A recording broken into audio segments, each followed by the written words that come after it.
1785 году на Северном Кавказе началось первое объединенное движение горцев против российской экспансии под руководством шейха Мансура.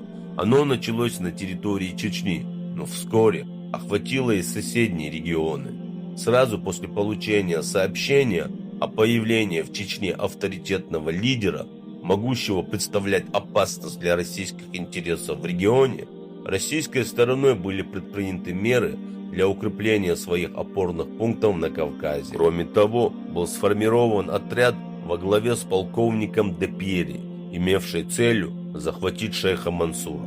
В состав отряда входили Астраханский пехотный полк, батальон Кабардинского егерского полка, Томский пехотный полк, 2 гренадерские роты и несколько сотен казаков.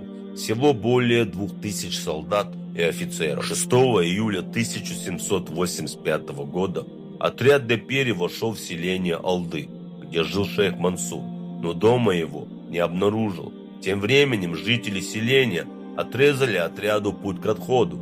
При попытке прорыва отряд был разгромлен, и уйти смогла лишь небольшая его часть. Были убиты более 1000 солдат и офицеров.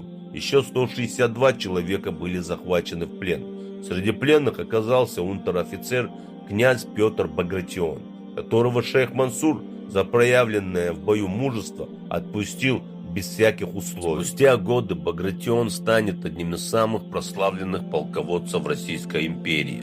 Пройдет итальянский и швейцарские походы Суворова, будет сражаться против армии Наполеона и командовать Второй Западной армией в Отечественной войне 1812 года.